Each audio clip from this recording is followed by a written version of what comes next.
Okay, we're going to get a start. If we have everyone ready, great. Oh, that light. Is there any way to not have that shiny in my mouth? Welcome everyone, good morning.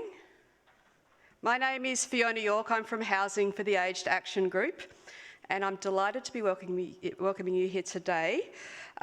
Before we begin, I'd like to acknowledge the traditional custodians of the land where we're meeting today, and to all of the lands of the people joining us online, and offer my respects to elders past and present, and acknowledge Aboriginal and Torres Strait Islander people's connections to land, sea and community, and respect their cultural and spiritual and educational practices.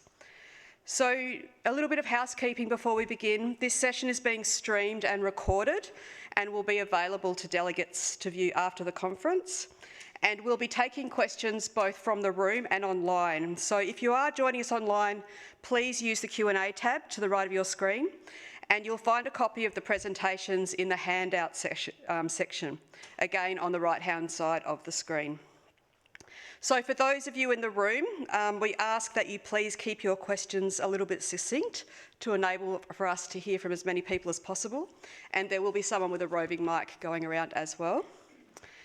And so before I introduce today's presenters, who are all up on stage, I'd like to acknowledge the people who have got a lived experience of housing insecurity and housing vulnerability, who are at the conference today either as presenters or as delegates, because your voices are very important in shaping better housing outcomes for the future.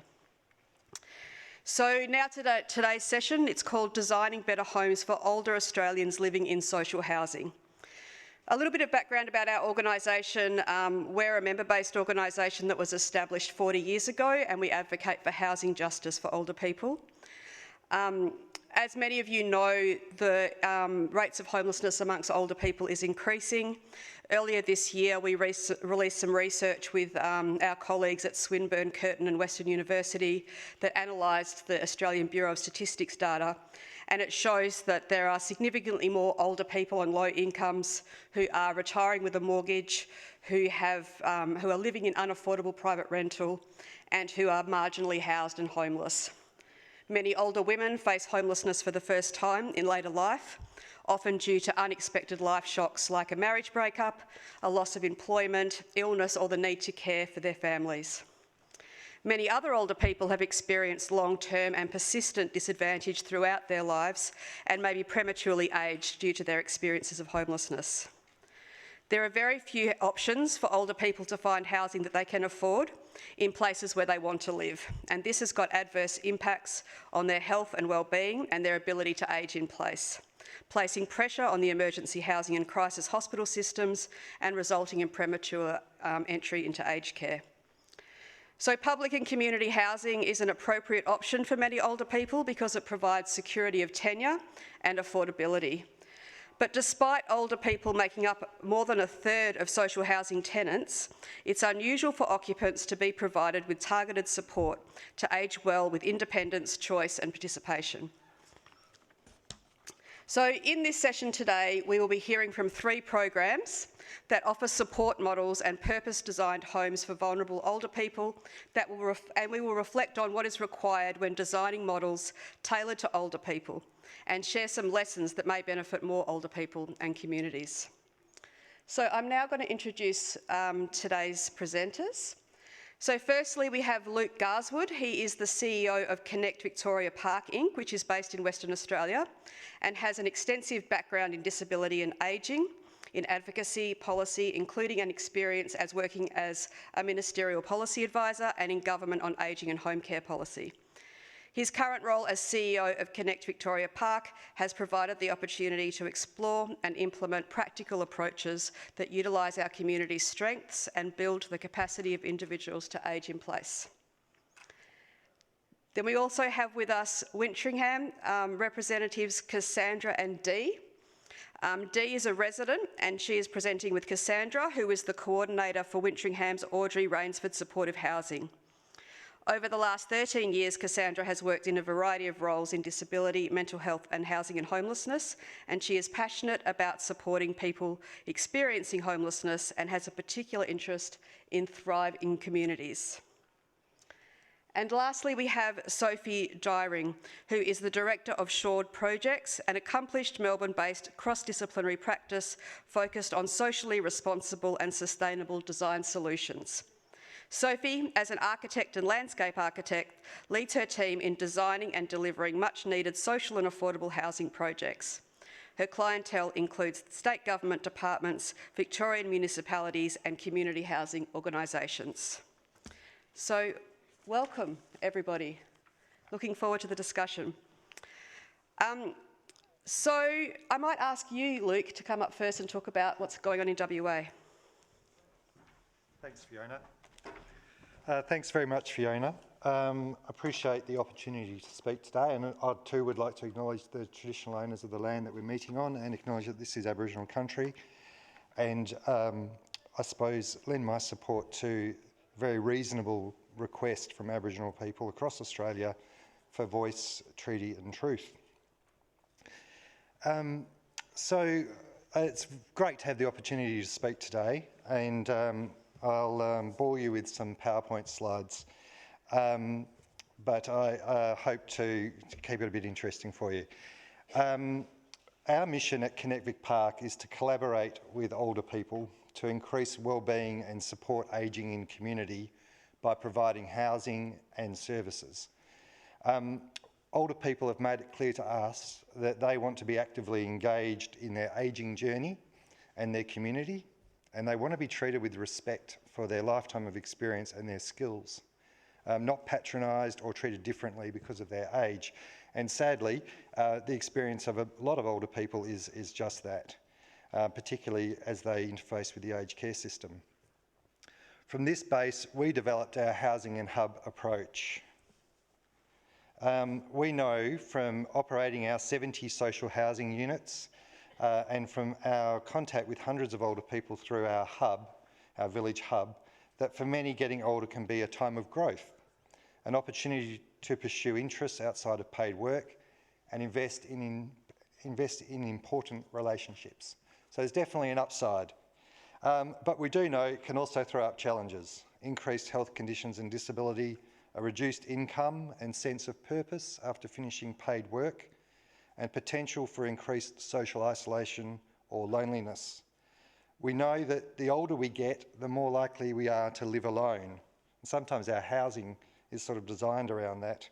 We operate mostly 30 square metre bedsitters, which are tiny homes all stacked on top of each other. Evidence collected in 2019 found that of all age groups, people aged 75 and over reported the highest levels of loneliness. The World Health Organisation's Age-Friendly Communities Framework reminds us that opportunities for social participation, civic participation and social inclusion are equally as important as things like housing, health and transport for ageing well. And, you know, I was particularly inspired to present today after reading Ahuri's 2021 paper, Ageing Well in Public Housing, where Faulkner and others report that if more older people are to experience successful tenancies, housing providers need to ensure safety and a secure tenure, build and maintain functional communities, and facilitate independence, choice, health, and ongoing participation and contribution to the community. So we've been having a good stab at that at Connect Vic Park in Perth, and I want to talk to you a bit more about that. And as Fiona mentioned, older people make up a third of public and community housing tenants. And with an ageing population, we would argue that this is every housing provider's business. This stuff about participation and contribution to the community, independence, choice, health, and yet we don't see that in a lot of housing discussions. So these needs were well understood by the founders of our organisation when we opened the first senior citizen centre in WA in 1960 and started building what became 70 one-bedroom and bedsitter units, all scattered down the street amongst the rest of the neighbourhood and primary school and all of the other things, within walking distance of our centre, shops and public transport. So it's a great model that's been around for a long time. But from 2015, we started working with interested tenants and other local older people to better understand what their current aspirations are.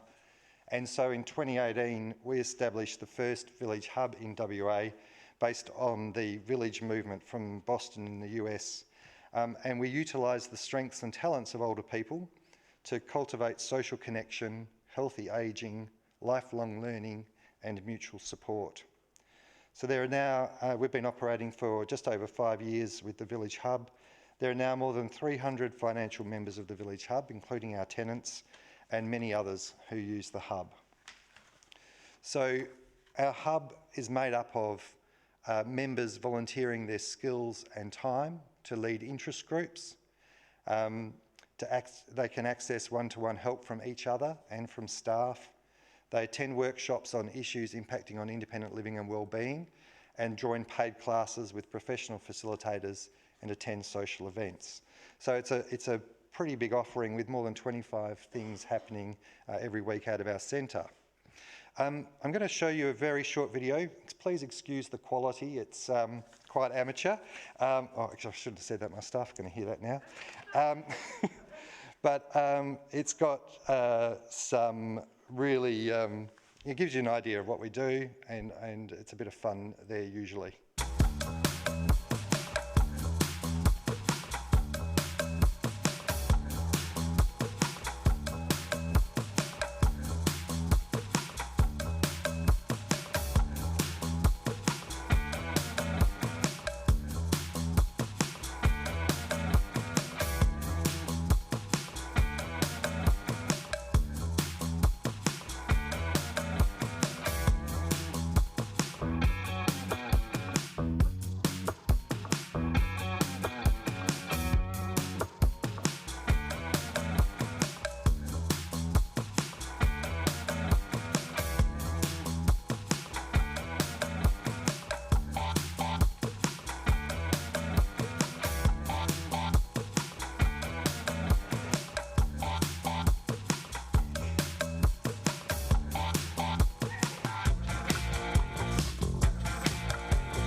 So as you can see, a lot happening, and the great thing about it is that it's open to our broad community. While we especially target our tenants, it's open to anyone over 55, and in fact, we don't turn anyone away. So in terms of our impact of the Village Hub, since establishing the Hub in January 2018, we recorded more than 62,000 attendances and over 20,000 volunteer hours, averaging around 13,500 attendances and 4,000 volunteer hours a year now. We know anecdotally that many friendships and connections that were developed at the Hub are flourishing outside of our four walls. And we also know from responses to validated quality of life measures that participants in our Hub experience a better quality of life. So a couple of graphs, if you can see. At commencement of the Village Hub in 2018, around 61% of respondents reported they had a good or excellent quality of life. And by 2021, that had increased to 86%.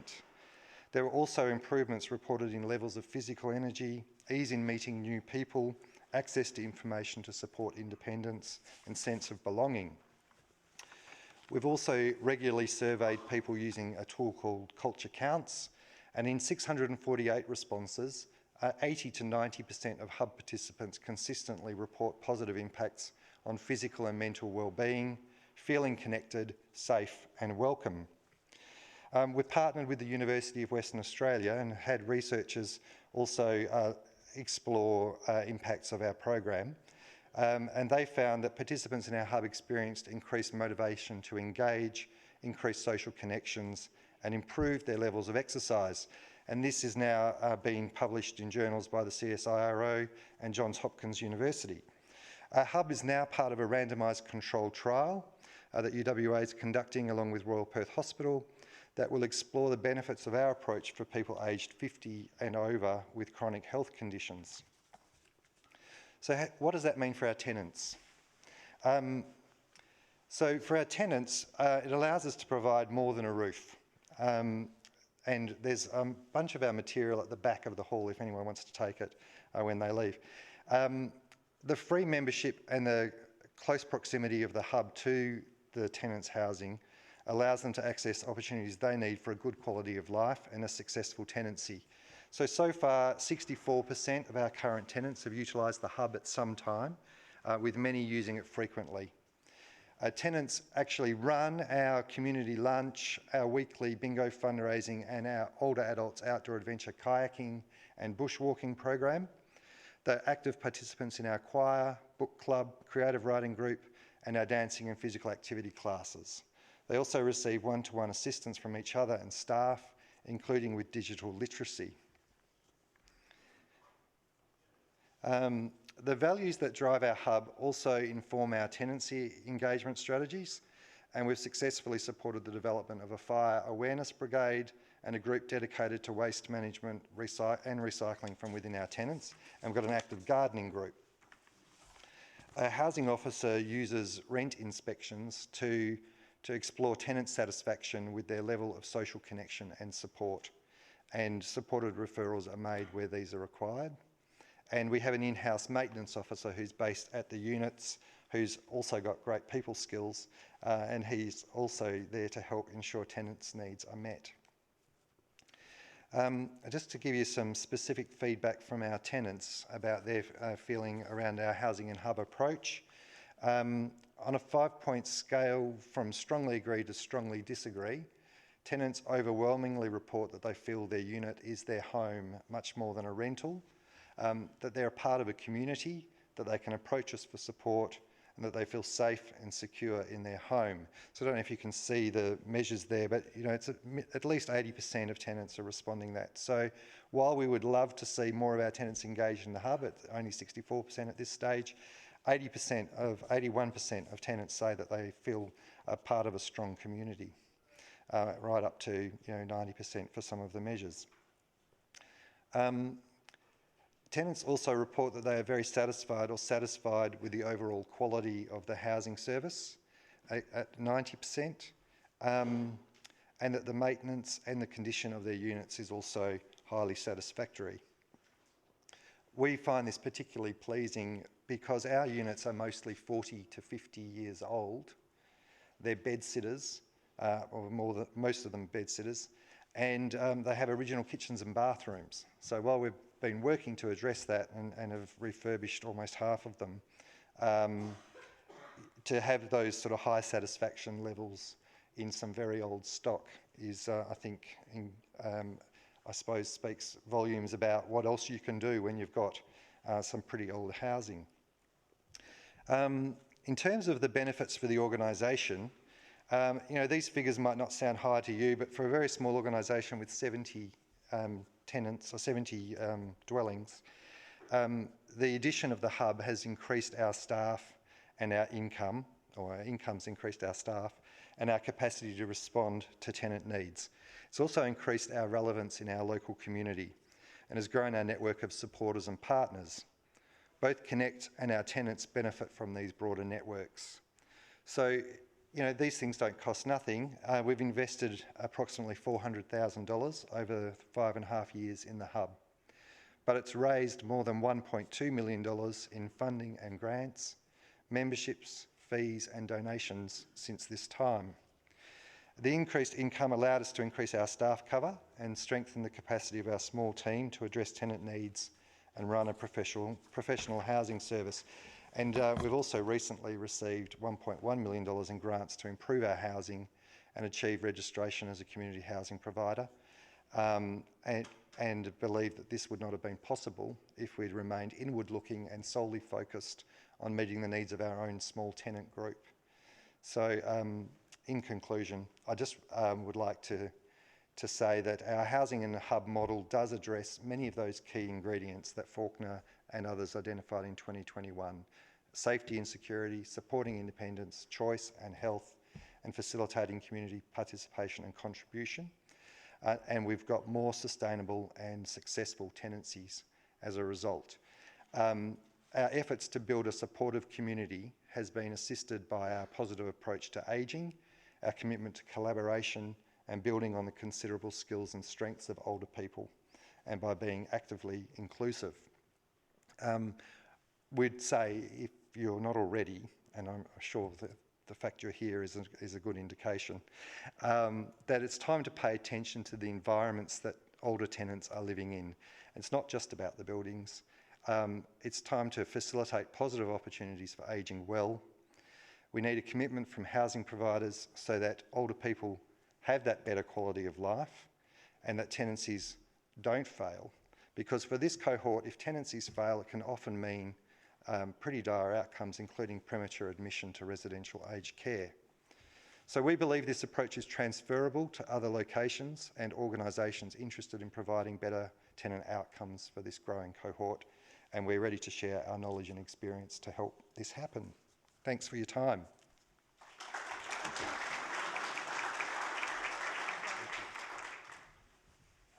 Cassandra and Dee from Wintringham, would you like to come up?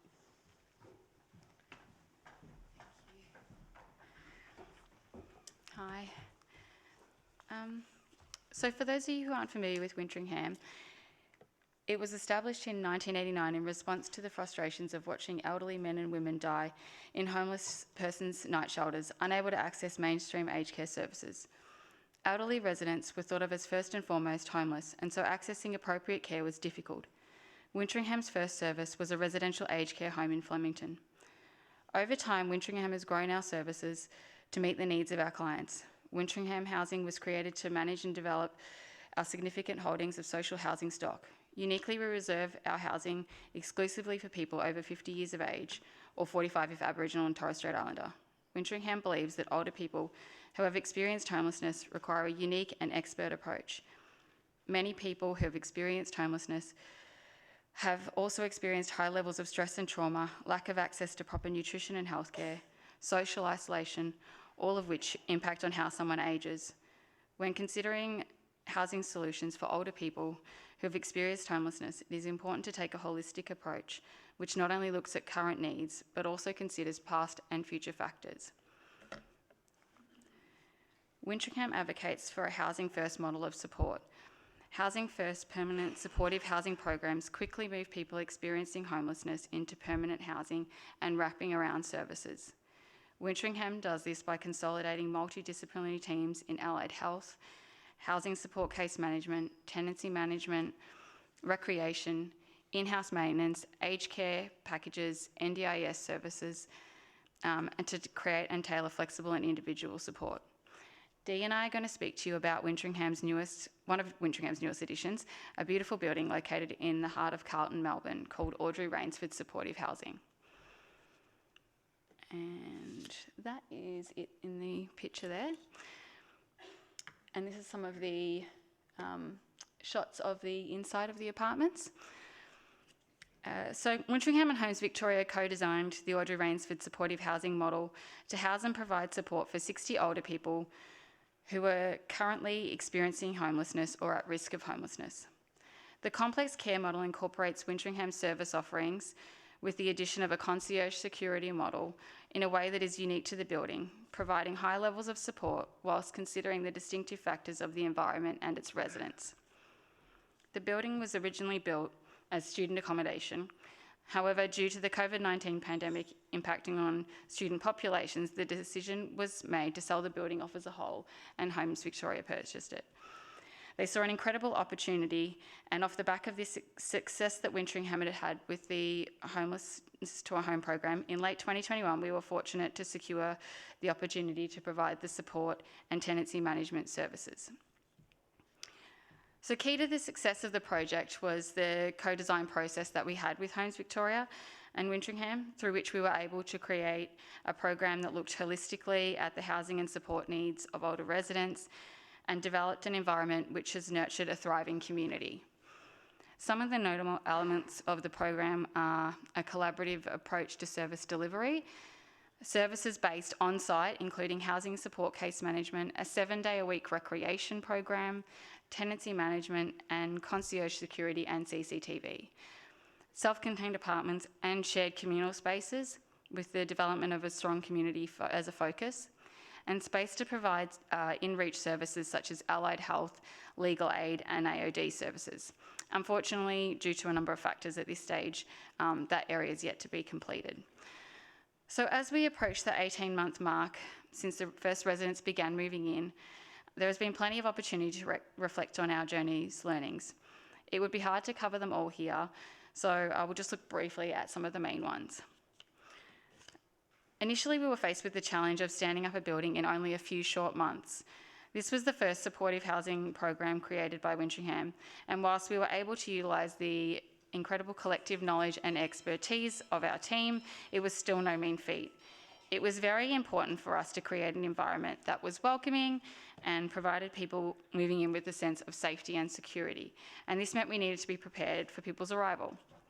Wintringham prides itself on building spaces which enable people to age in place.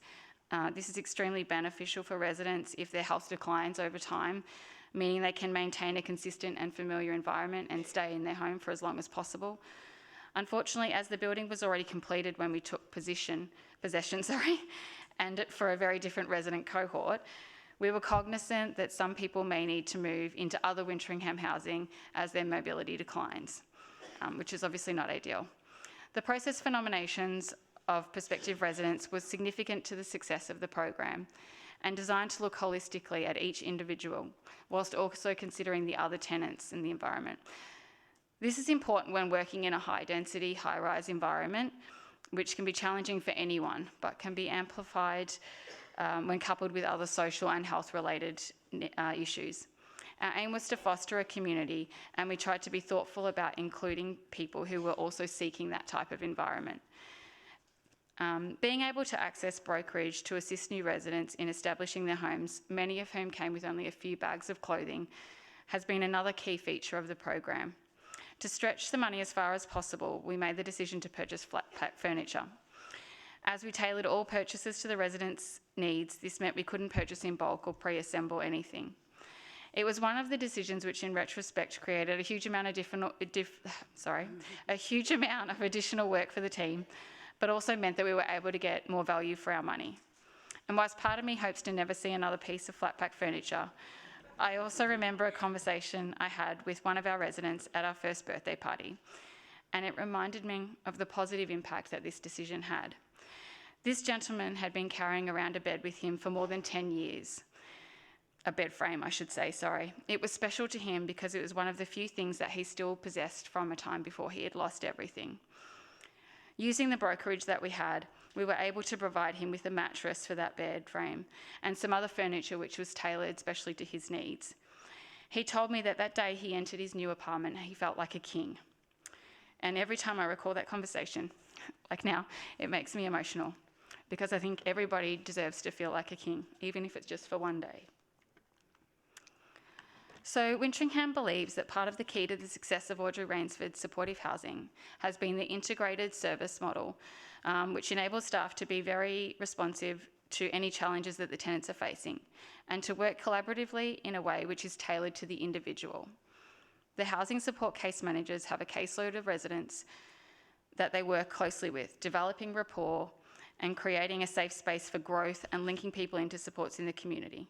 The staff work with residents to build their confidence, regain skills, develop and restore relationships, and encourage self-advocacy. Because we are located on site, we are more integrated into the community, and we can be more tailored in our approach to housing support. For example, some residents may require shorter but more frequent meetings due to cognitive or health issues, which we're able to accommodate in this setting. And another one of the key factors to the success of this project has been the recreation program. Therapeutic recreation is an approach that uses recreation and other activity-based interventions to address the assessed needs of individuals who have experienced cycles of disadvantage, marginalisation and vulnerability. It becomes the vehicle that can aid in the repair of psychological and physical health, recovery and well-being. The REC team work collaboratively with residents to develop group activities based on individual interests and bringing together like-minded residents for shared recreational activities. This group program gives clients opportunities to build positive relationships with their neighbours, and many friendships have been formed in the building as a result.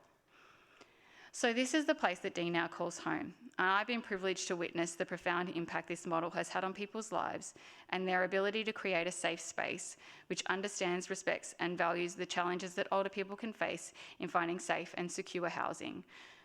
And on that note, I'm going to hand over to Dee to share a bit more with you about her story. Thanks, Gaz.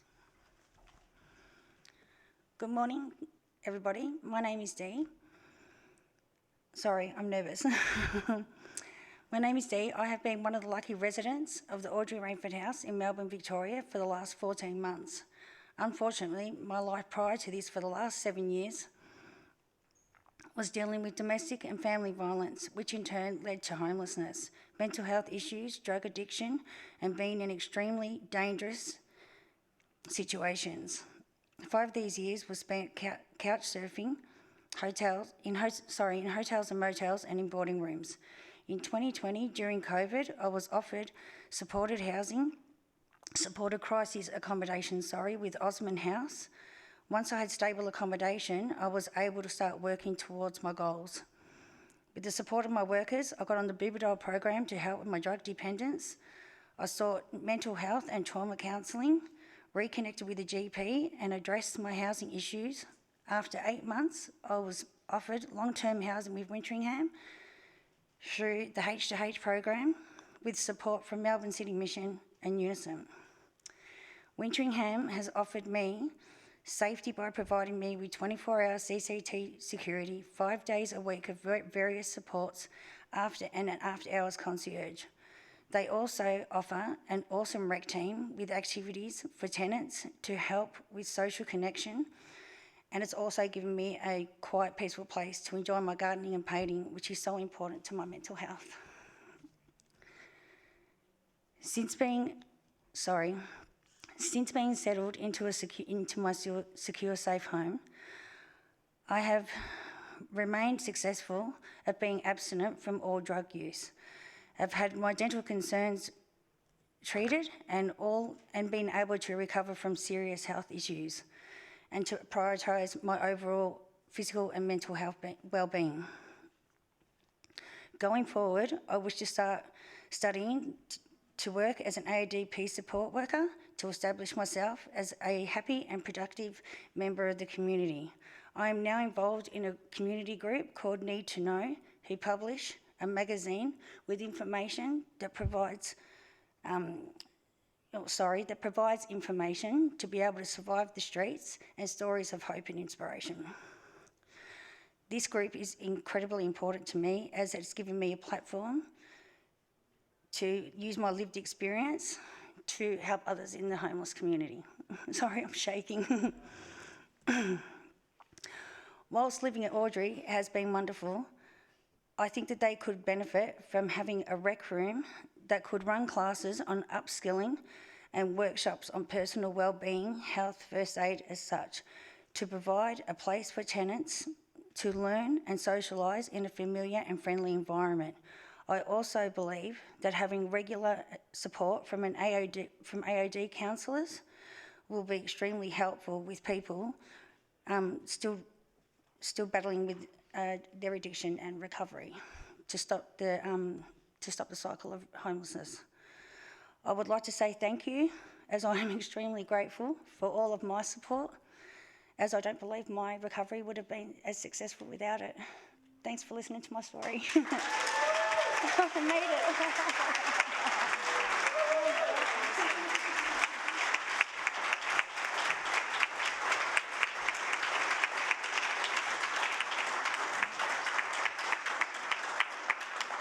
Thank you so much, Dee. That was really, really powerful and amazing, and thanks for having the courage to stand up and tell your story. It was great.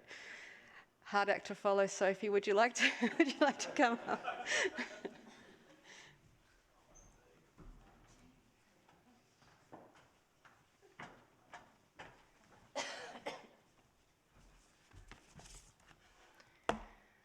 That is a very hard act to follow, Dee, but thank you so much for your braveness and sharing that story. The lived experience voice is essential to the work that we all do in this sector, so thank you. And thank you for the invitation today to present a design guide for older women's housing. I'm Sophie Dyring, and I co-authored the guide along with Samantha Donnelly from Monash University. The guide was published in March last year, and we received a gold medal in the Australian Good Design Awards in November last year, which we're very proud of, in the research category. The research in the guide would not have been possible without the financial support from the Lord Mayor's Charitable Foundation, Monash University, Schored Projects and the XYX Lab. The context for the guide is sad, and I'm sure everyone in the room knows this, but women over the age of 55 are currently the fastest growing population of people experiencing homelessness in Australia. And reasons for this include family and domestic violence, unsustainable rental prices, single women unable to survive on a single income or pension, carer responsibilities impacting consistent or full-time employment, and the simple fact that women often retire with half the superannuation of their male colleagues. Many women resort to couch surfing, as we've just heard from Dee, or living in their cars, and are often not included in the statistics related to homelessness. There is much research published on the pathways and statistics, but there's very little known about the housing preferences for older women. And this is the objective overall for the research and ultimately the guide. Our aims for the research were to develop a precise understanding of housing needs for women over the age of 45 at risk of homelessness in Melbourne, analyse existing housing types through interviews with women residents with lived experience and the housing, community housing providers, develop a post-occupancy evaluation and clearly identify relationships between housing types, desired qualities and women's housing experience. Engage an expert panel for critical feedback on our preliminary findings and our case study analysis. Produce a design guide with practical strategies that address older women's health and wellbeing within the home environment, and to provide research findings and insight that support the development and construction of quality, affordable housing for older women. There were three main stages to our research. Firstly, we did a thorough literature review which identified the gaps of understanding the housing environments that older women would thrive within. We did architectural document analysis of the housing types that we interviewed women from. We interviewed community housing providers on their perspective of the housing they provide, and we developed our post-occupancy evaluation instrument. The second part of the research was when we interviewed women over 45 within their homes. Part of that process was after doing more of a semi-formal interview with them, we left residents with a camera and 6 prompts to consider things like dignity and independence in their home, and we returned a fortnight later to get those photographs and talk through the residents about what they were about. And we did our post-occupancy evaluation on those 2 pieces of data. And finally, we coded our preliminary findings. We presented that to an expert panel, which included the women that we'd interviewed as being experts in their situation. and we produced the design guide and also an accompanying report. We captured 4 housing types in the research. So we interviewed women and community housing providers from townhouse typologies, from tiny house typologies, rooming houses and apartments.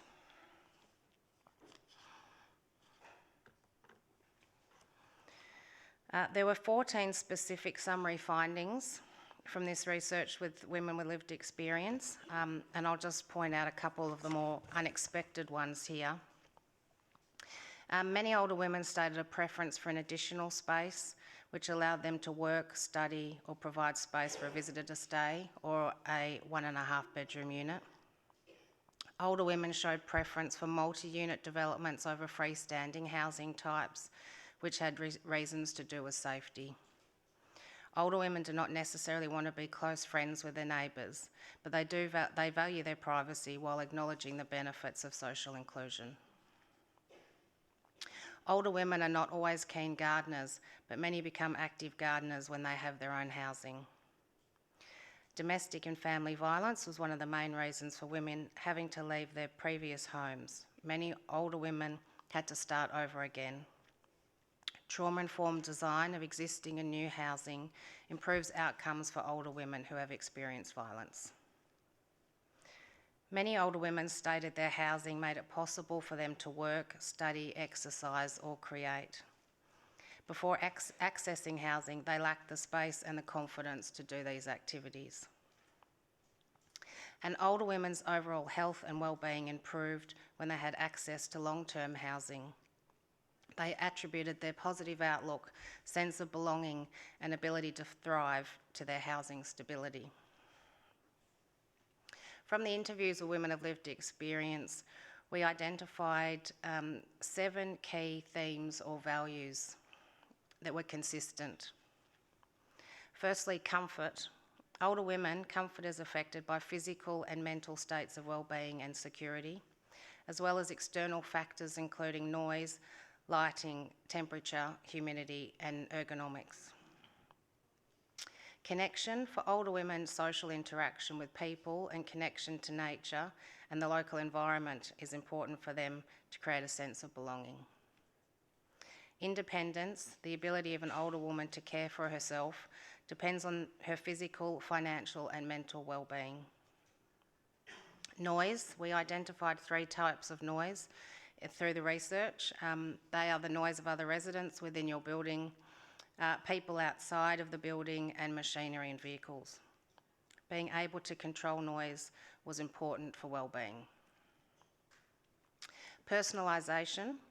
The ability to create a sense of home, for example, by adding furniture, curtains, landscaping, personal items or colour changes. Privacy. For older women, having personal space and the ability to control it when they interact is vital to their sense of well-being and safety. Security. For older women, being able to control territorial boundaries for themselves and their grandchildren and pets is a primary concern.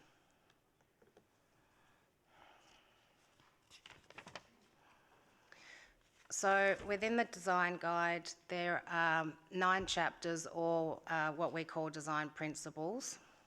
All of them relate to specific areas or room zones in the house or outside the house. So outside space, communal space, both internal and external to a building, entries, kitchen, dining, living, bedroom, bathroom, additional space, laundry, and we also have a chapter on the importance of the selection of urban location.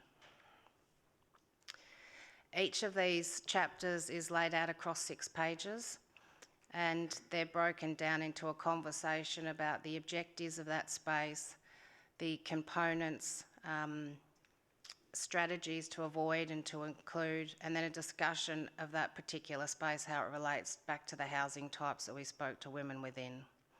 And I'll speak to a couple more of these in detail. To additional space. For older women, their home can positively contribute to their sense of well-being and belonging. When asked what their housing lacked, a typical response was a spare room. This desire for more space was about activities and not about objects. Many older women work, study, have regular yoga or meditation practices, or create objects or artworks. Many older women regularly care for children and grandchildren in their homes. These activities often cannot fit into a living or dining room space. A 1.5 bedroom unit provides more flexibility for single older women to work and exercise and care within their home. A 1.5 bedroom means a full-size bedroom with another smaller room or space.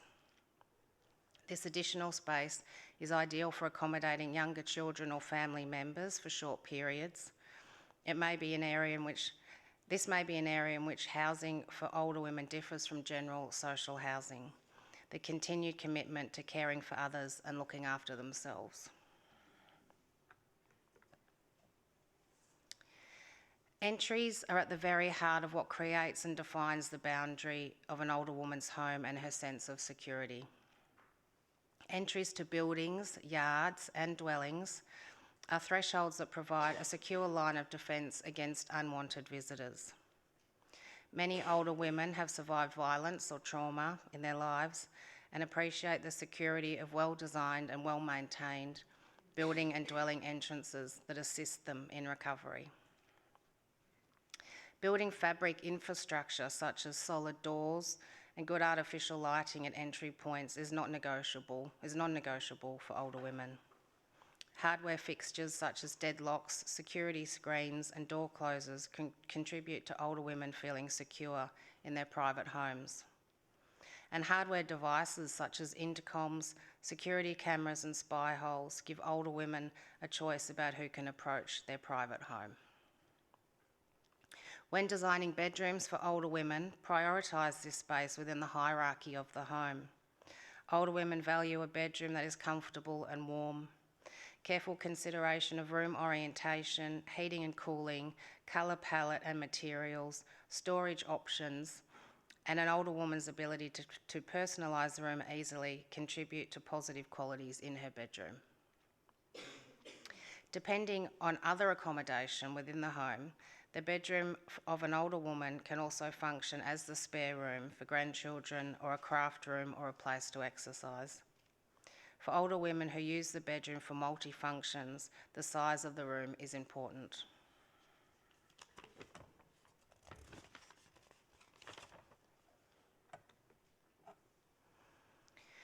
Outdoor space is a vital element in housing for older women, as it provides a sense of connection to place and well-being.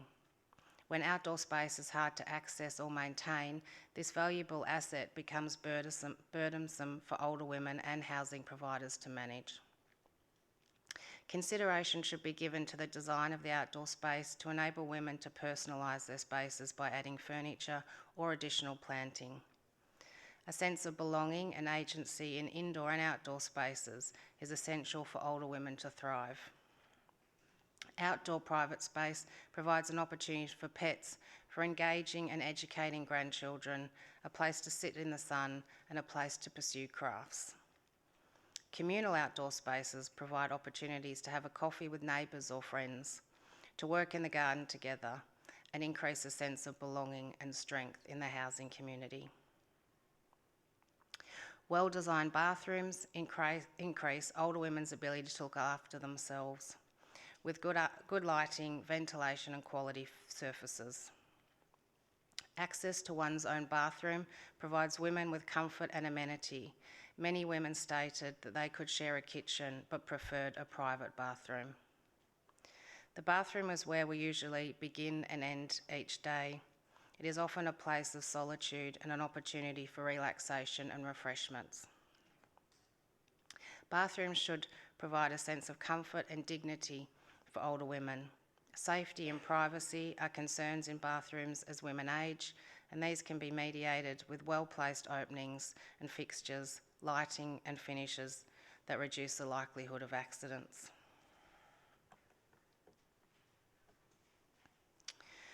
Ultimately, the guide's ambition is to bring the voices of lived experience into the design process of speculative social and community housing, so that this housing becomes more fit for purpose homes for older women in which they can thrive.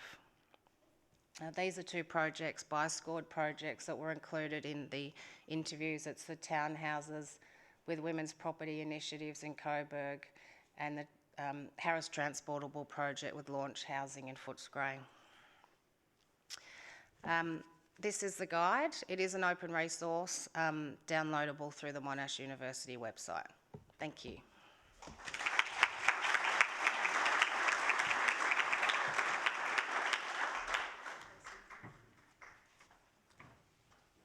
Okay, as I mentioned earlier, we're going to be taking some questions now, both online and from the room. So for the people online, there's a little Q&A tab in the right of your screen, which you can use, and in the room, if you just pop your hand up, someone with a roving mic will come around. But I might start with some questions first. Luke, I might start with you. Great. So you inherited some older housing stock, one bedroom and bed sits, which is a lot of the stock that I guess state government has, particularly in Victoria. Most of the older person's housing is one bedroom. How did you manage to take into consideration the needs of your older tenants, and how did you build a community around the fact that you had to sort of work with what you had? Would you be able to describe that little process for us? Thanks, Fiona.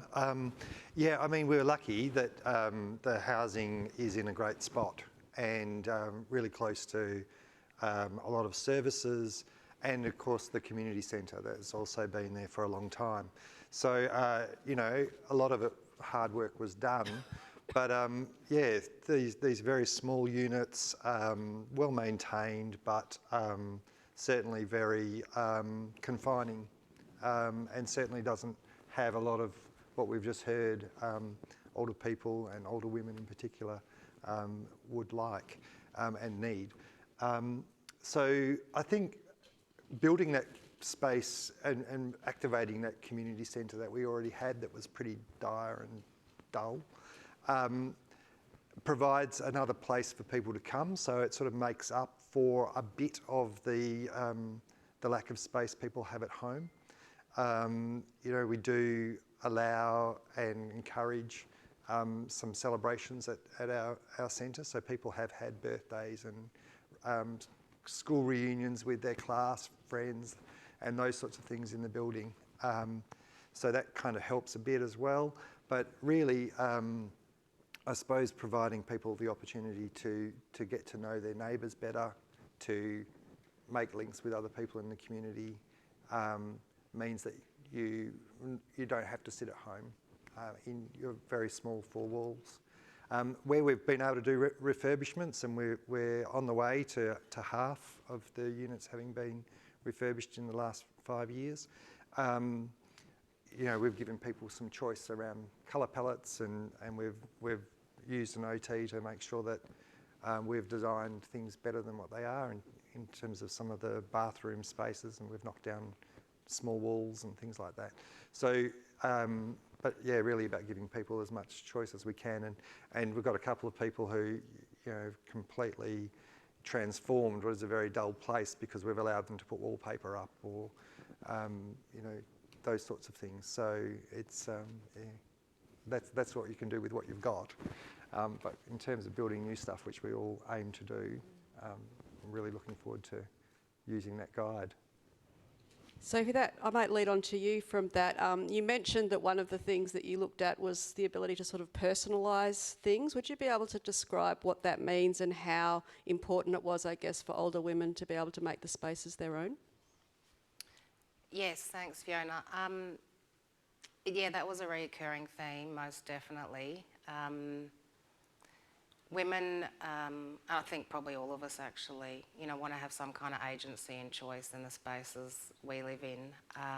So colour was important to them if they had the ability to change colour. But I think, if I think beyond the interviews and as an architect what the built environment could provide, I think new builds could really consider flexibility more within the outcomes that so that flexibility can accommodate different future occupants. So whether it's large sliding doors that could, you know, divide a larger space into two smaller spaces perhaps, so you could have a choice that you have a smaller bedroom and then your study or workroom or craft room. A simple thing such as picture rails, so it's really easy for people to hang pictures on the wall and photos of family. And I think, I don't know much about funding and CHPs, but just the ability for people to, if they have the capacity themselves to change wall colours or add wallpaper, or even if the organisation can help facilitate that easily. It's a given sort of right rather than a request. Yeah, so choice and agency within the built environment.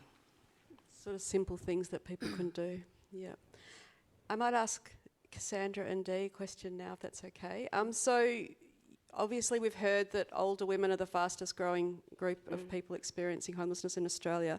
So what have you Cassandra, what have you implemented at Orangery Rainsford to be able to meet the needs of, in particular, older women who have experienced homelessness? Yes, because unfortunately, I think as I mentioned, we inherited the building.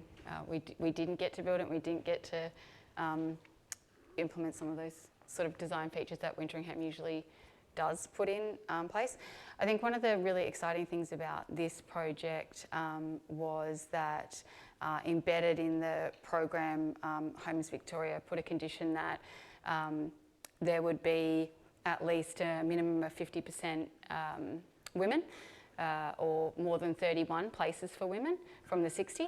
So that, I guess, kind of put women at the forefront of our thinking when we were trying to design the building. So we did a few things. I mentioned the CCTV and the concierge. I think that was especially important to the women that we had moving into the building.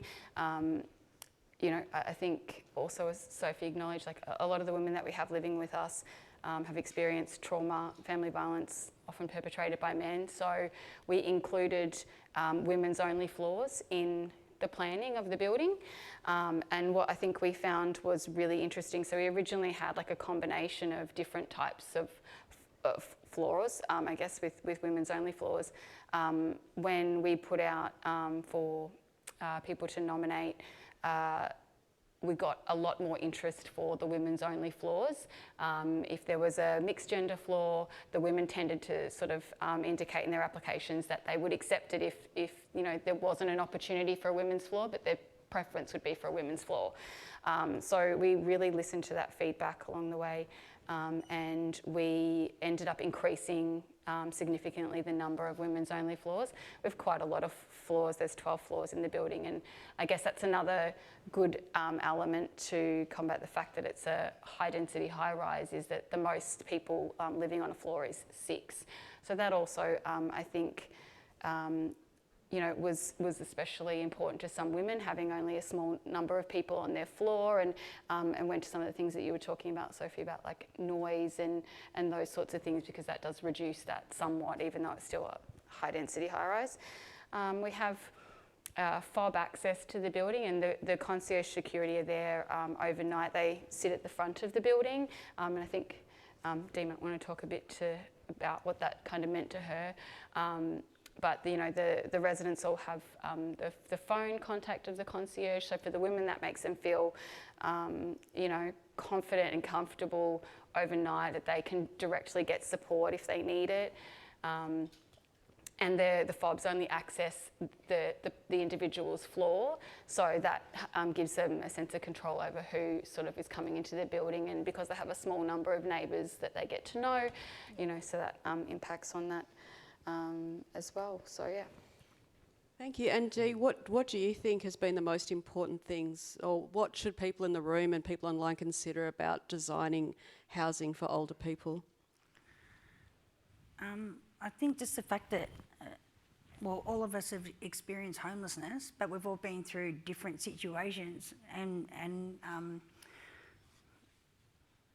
different traumas, different and how we feel in our home, it's how we feel in our home, it affects everything in your life. And even like with Audrey Rainford, it wasn't designed like that, but just being able to like put a garden out on my balcony, you know, have a spot where I can paint, because it's really important for my mental health. It's like my medication. Yeah. So it's really important, and each, you know, tenants or future tenants should be able to have a say in how they feel comfortable in their own home. That's what's going to make their tenancy successful. Because there's no point being in a home that you don't feel comfortable in. So yeah, it's important. That's great. Yeah. I'm aware that there's a lot of knowledge in the room as well, and I'm wondering if there's any questions from the floor that people might like to ask of our amazing panellists. I can see a couple of hands up. Tracy, Peter. Oh yeah, we've got a guy over here with a mic, so. Down here with the red shirt and the, yeah. Oh, hi. I'm Peter Sibley from United Housing Co-op in Victoria, and we're just building 49 units of about to. We've started the process for women over 55, so thank you very much to all presentations. They're fantastic, lots of good insights there. I just wanted, my question really is about how you grow communities. You know, you put 70 people together or whatever, you inevitably have conflict, you inevitably have problems. How did you go about sort of moulding the community together? Did you just let it evolve, or did you put special work into it? We will have, as a cooperative, we'll have more of a tenant voice, I guess, involved in the running of the places. But I'm just curious as to whether you put any special effort into growing the community, or whether you just let it evolve naturally, sort of thing. Is that one for me?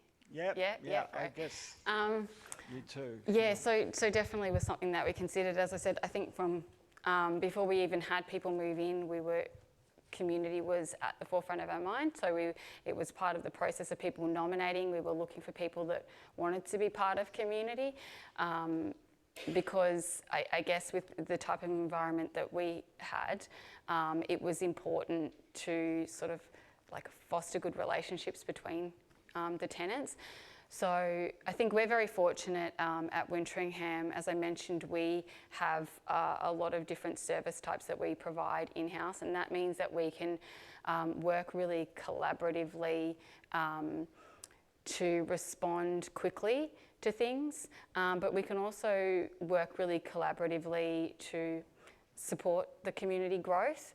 So, you know, people have individual caseworkers which they work with, and they can identify goals, wants, strengths, and those sorts of things. And we can use that to support the recreation team, which we have, to work together on, you know, the activities and the groups and the programs and the things that run within the building that sort of enable each person's voice, as Dee was talking about, to be heard, but in a space where I guess there's lots of different voices and how we can all work and live together.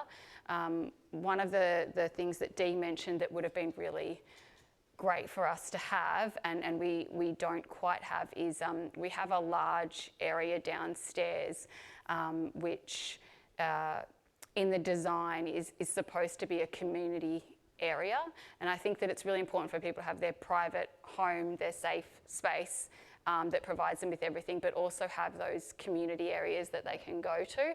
And unfortunately, for a number of factors, like we haven't had that finished.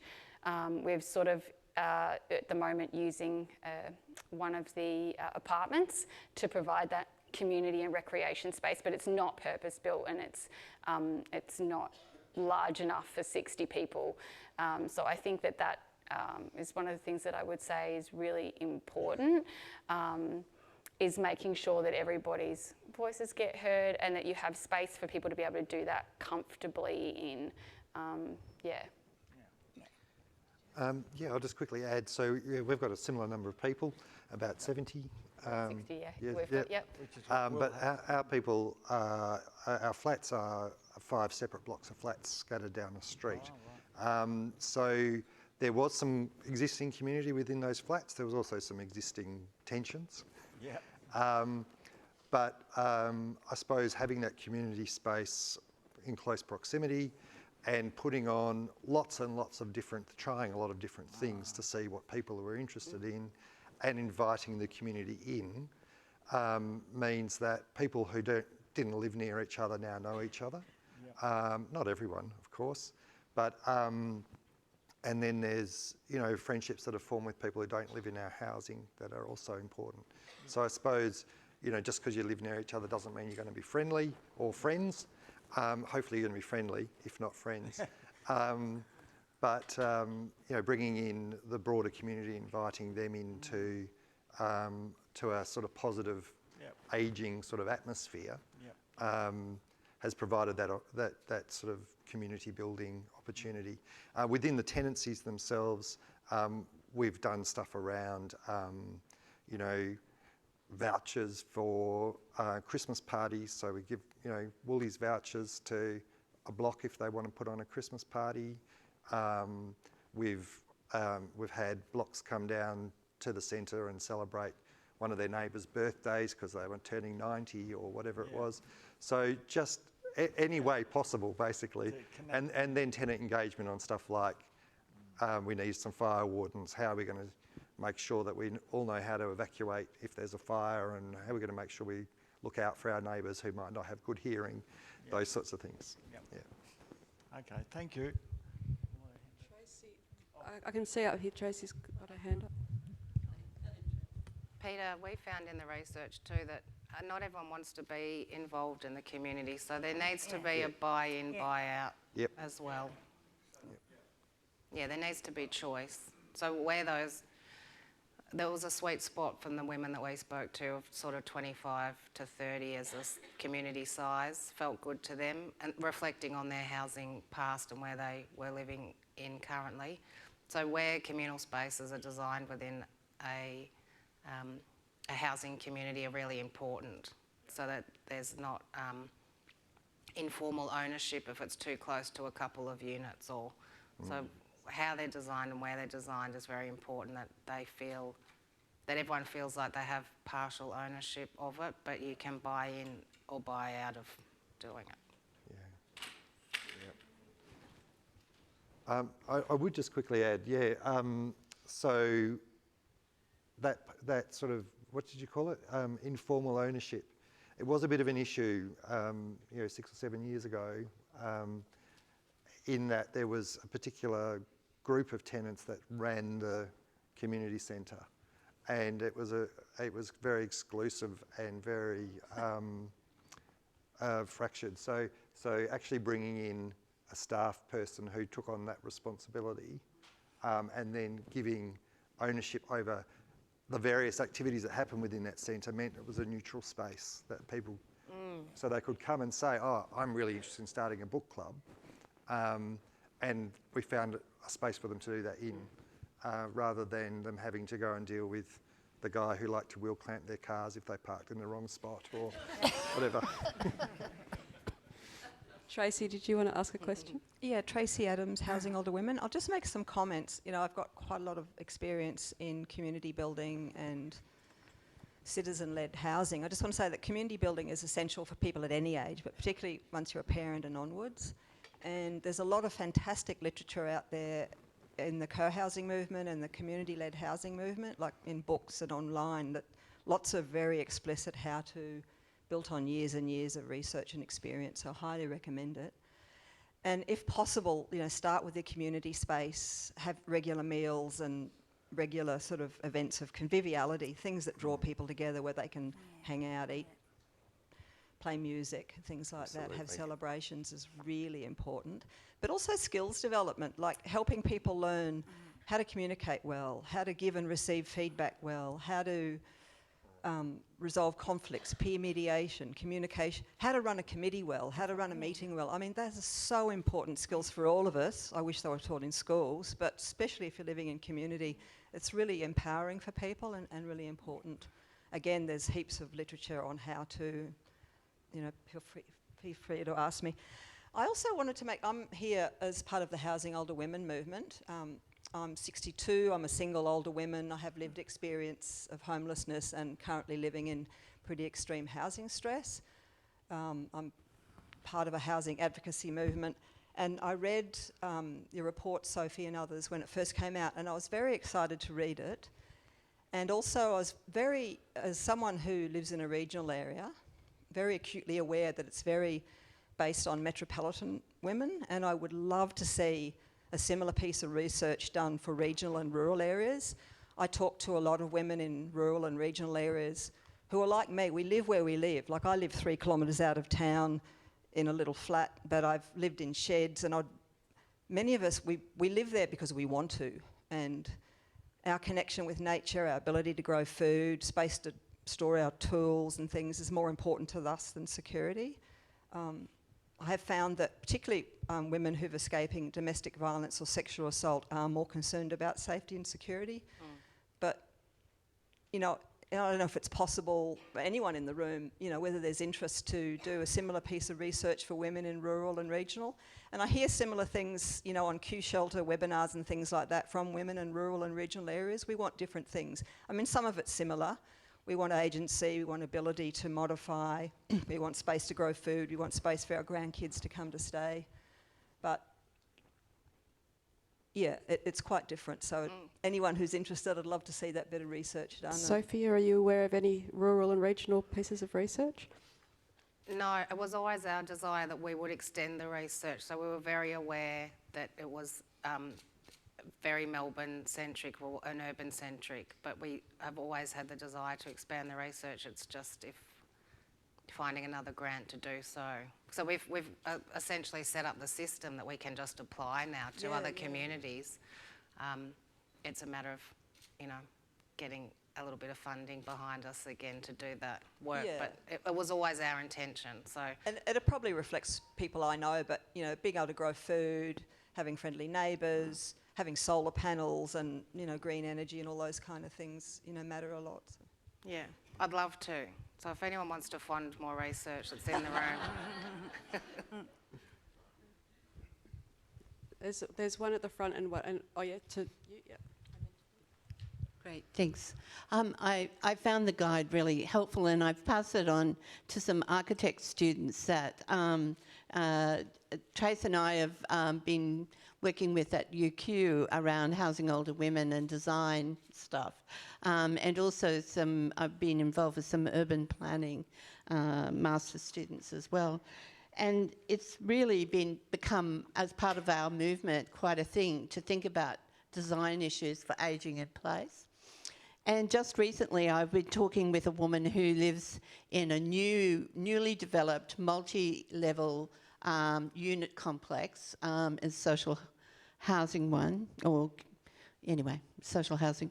And her distress is that there's a number of distresses, but one of them is certainly the fact that she's called the ambulance 3 times, and fortunately on 2 of those occasions actually she was able to get to the door.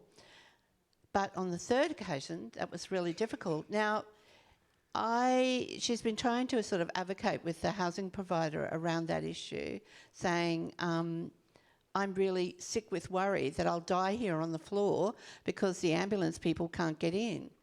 Anyway, I did a bit of research on that, looking at the building code requirements around that. And actually, there's no requirement in the building code to actually get in the apartment. It is to get into the building, but her door is a fire door.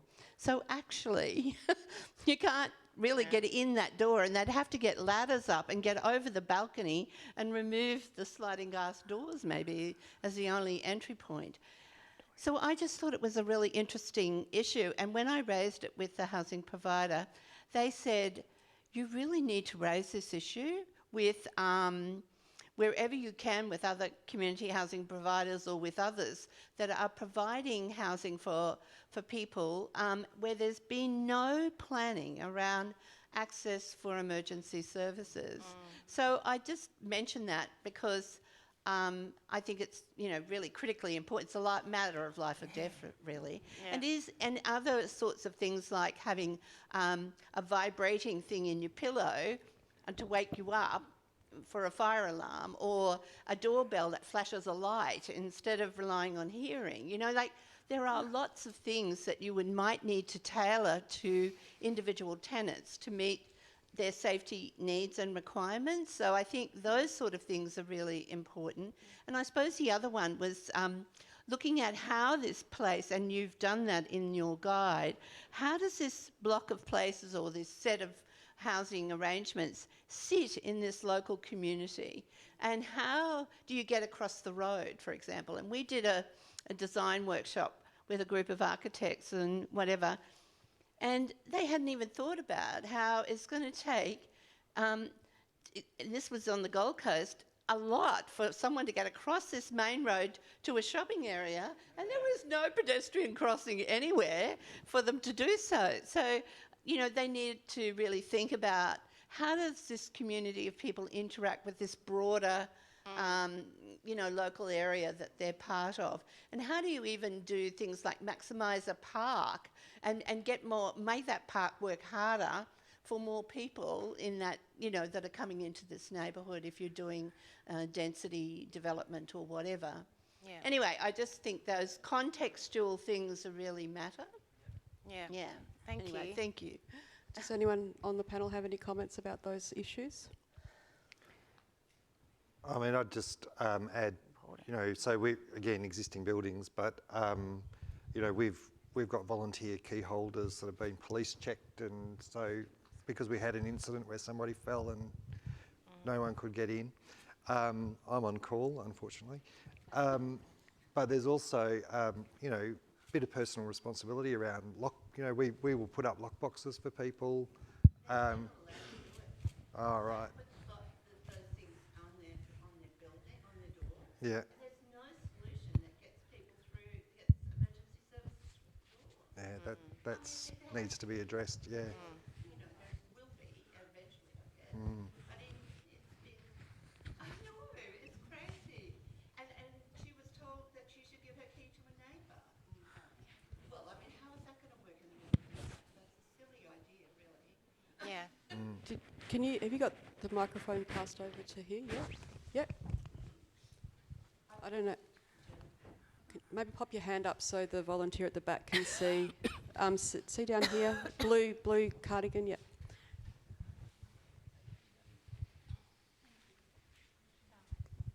Good morning. My name's Chrissy from In Community Connect. So we're a housing and homelessness support service. We have Bed Down with us as well, and Tenancy Skills Institute. So lots of housing and homelessness programs, right through from early intervention to homeless rough sleepers and everything in between.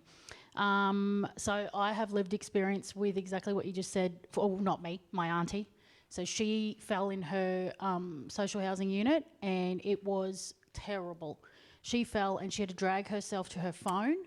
She called family, and then emergency response services were called, and it was hours and hours before they were able to get in.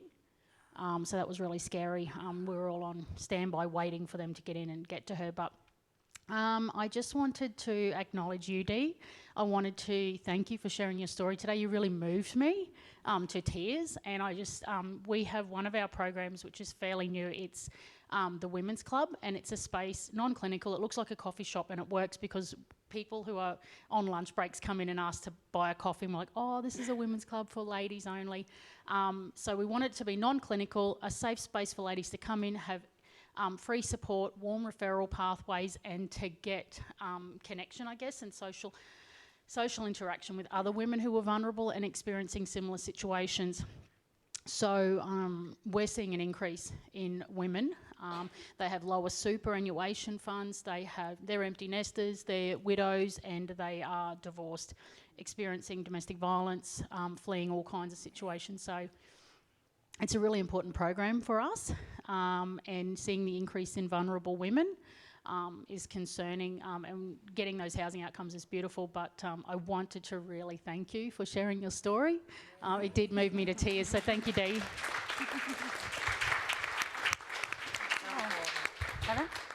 It's stories like yours that change. We've you know, got a hearts cluster. and minds, not us. I'm just glad I could get it out without falling over. You did an amazing job. Yeah. Yeah, that's why I'm here. That's why I'm here. I know that the message is important. Absolutely. So yeah. And it keeps the workers, it gives us wind in our sail. Yeah. If we hear stories like yours. Yeah. No, awesome. There were some questions over here. I'm sweating.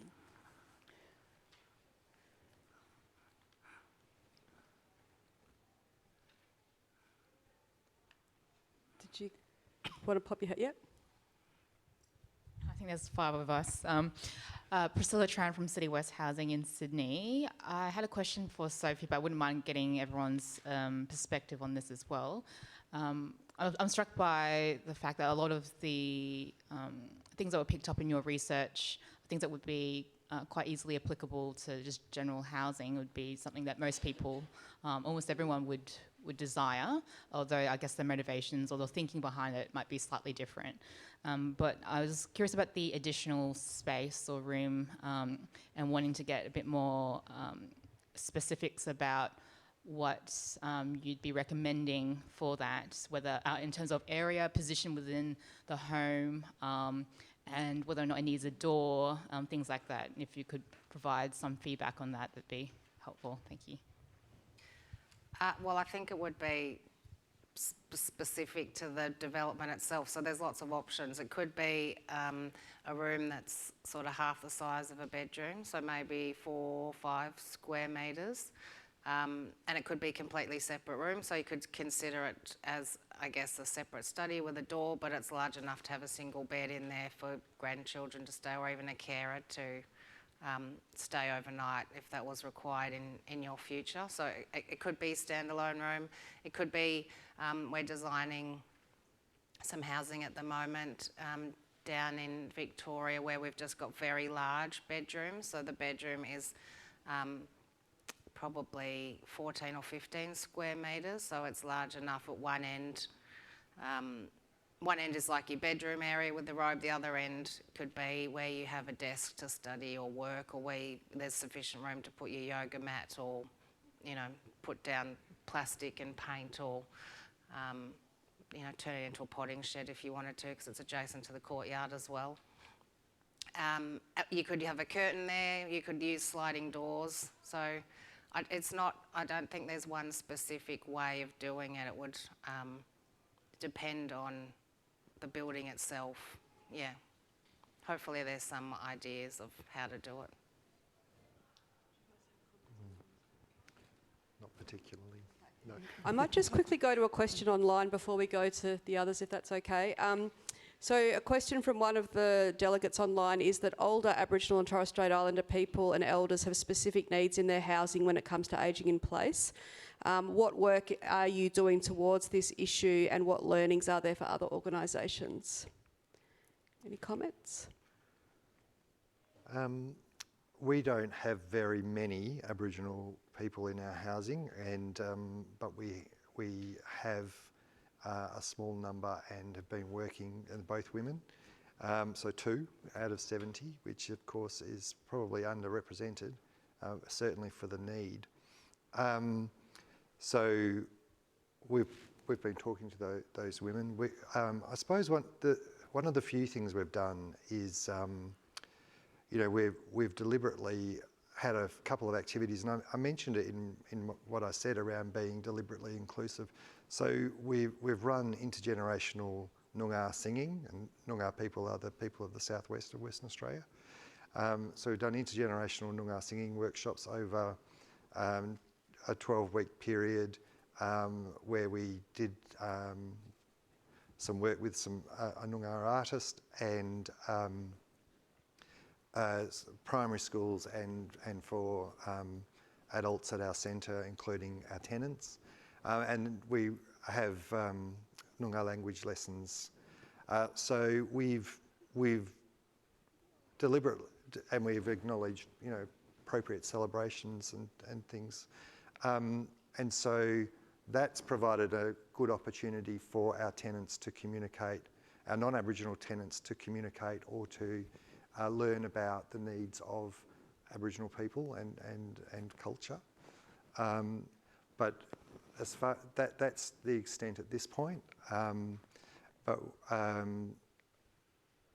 suppose we were fortunate when our second Aboriginal tenant moved in not very long ago, that it actually turns out complete coincidence that the two women used to work together, know each other, like each other a lot, and although they're from different parts of the state, they're talking about wanting to do some stuff together at our hub around healing, and so we'll encourage that. So yeah, just being open to ideas and providing opportunities for cultural exchange, I suppose. And I guess the intergenerational approach is also really important there as well. Yeah. Cassandra, did you have any comments? We haven't had a lot of opportunity. The Audrey Rainsford's still a very young building, and we're still, I guess, creating opportunities and spaces for things. I think, as I was talking about with the recreation program before, they do work individually with people, and then also with small groups who have shared, cultural needs or interests and those sorts of things. And I guess if it was something that was expressed by our tenants that they wanted to explore, that's something that's kind of embedded into the work that we do. Specifically at this site at the moment, it's not yet, we're still young, but I'm sure there will be, and definitely there's, that's something that's in our minds. Right. Yep. Okay, the question down the back there, yep. Yeah, my name's Ian Lynch. I'm from Pacific Link Housing in New South Wales. Just quickly, the answer to the external access in the case of an emergency in a multi-dwelling, it should be a master key on lockbox for the whole building. The housing provider should be able to register that with emergency services as well, so the code to the lockbox. With what you're doing in Western Australia, which is effectively an aged care facility, just interested. No, it's not. Well, it's near to. No. I'm interested in anybody's thoughts about interested in the tenancy mix, so social, affordable and market, and the probably fruit salad of funding that you're drawing on as a housing provider and service provider. And in the context of a lot of aged care facilities becoming vacant around the country as a result of the Royal Commission. Okay, so sorry to disagree with you while you're asking the question. It's not an aged care service at all. It's people aged over 60, and so they age from 60 to, I think our oldest tenant's 94. It's independent living. People do, some of the tenants would access community care in their home, and we help that happen if it's necessary or people identify a need. So in terms of the program that we run, when I say staff, we've got a very small team. It's about 5 FTE. That includes the village hub plus the housing, accounts and maintenance as well, all in that 5 FTE. So we don't provide care or specific support to individuals. So our funding is solely derived from, well, not solely, there's 2 sources of our funding effectively. One is the rental income, which is 100% social housing, so 75% of the market rate, capped at 25% of people's income plus their rent assistance, so pretty standard. So that's our rental income, and then we get a small operating grant from the local council of about 80 grand a year. And then the people who come into the hub, pay to come to classes and those sorts of things. Our tenants get free membership. So, I mean, in terms of the funding fruit salad, there's not a lot of sources of funding. It's a very sort of low inputs in terms of staffing because we don't do the care and all of those things. I don't know if that's answered your question. Then there was one about what would you do with all the empty aged care facilities. I'd be worried about squeezing people into a place where they don't have their own kitchen and bathroom and all of those things. You know, there could be ways of using some of that infrastructure at least as a transitional place for people. Unfortunately, that's all we have time for, but I would suggest having a chat with Wintringham about how they get their fruit salad of aged care and homelessness funding Maybe together. it was directed at them and not No, me. I think it was directed specifically at you, but there's, I'll have a chat with these guys. Hi everyone, I'm Robin Sampson from Baptist Care Australia, but I'm co-chair of the steering committee of the National Aged Care Alliance, which is the mix of all the peak bodies in aged care. So if there are more people who want to talk about aged care, we have a housing specific session at our next Alliance meetings in November. So thank you. Awesome. Thanks everyone for coming, and thanks everyone online. We're now going into the exhibition hall apparently, and then back to the Great Hall for the afternoon's plenaries. And so for the virtual people, we'll see you in an hour. Thanks again everyone for coming and for being interested in older people.